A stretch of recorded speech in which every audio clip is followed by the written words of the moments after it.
One last question. I'll let you get out of here because I'm sure you have better things to do than be chased out of the building with a fire drill and. Yeah, that was fun. It was me. I pulled the alarm. Okay, I confess now. It's true. It was me. Yeah. Just before we got started here, just so that folks know what we're talking about, somebody set off the fire alarm, and we all had to evacuate prior to doing this. It was William. Don't tell the fire marshal. I just wanted to meet everybody. Exactly. It was one quick way to get to meet everybody really fast. So we got that. So going forward, if there was one band that you could be a part of, it could be something way back, like 1930s, or somebody now, like that you could be the guy, the singer, or the guitarist and songwriter. Who would it be? Goodness gracious, that is. You like really, that one? That's good. Yeah, that's good. So actually be a part of. At first I thought you were going more like, could you see if you could go back in a time machine or something and see. Oh, I like that too. Oh man, there's just so many. I mean, one that comes to mind immediately is the MC5.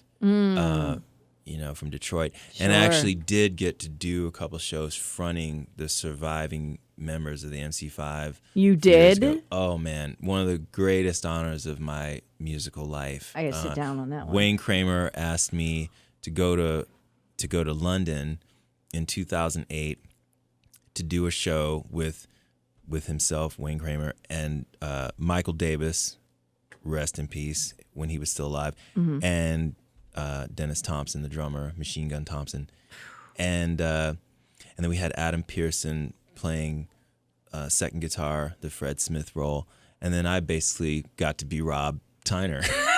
Wow! And we did this show at the Royal Festival Hall in London, and Primal Scream opened for us, and it was one for the books, man. I gotta tell kidding. you, and they did videotape that. And professionally recorded, and it is out on a DVD, CD package through Easy Action Records, label out of the UK. I'm gonna find it. Yeah, look it up, man, because it's worth getting. For sure. It was killer. It was killer. John Sinclair was there. He was the old manager of the Five back in the 60s in Detroit and Ann Arbor.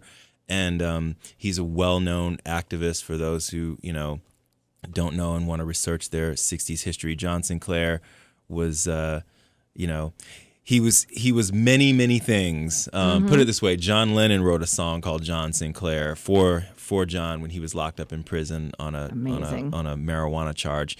But John was there, and he came out and he did his improvised poetry while we broke down Black to Calm, one of the great improvisational songs that the Five used to do.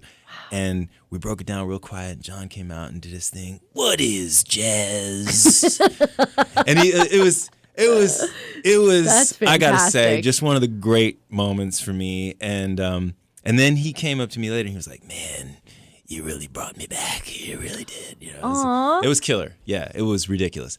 And then we did like a couple years later, we did a thing in France in the countryside, the Raw Power Stooges and us in outside in France. That was about 2012, and it was, again, unbelievable. And Iggy watched from the side of the stage for like the first couple songs.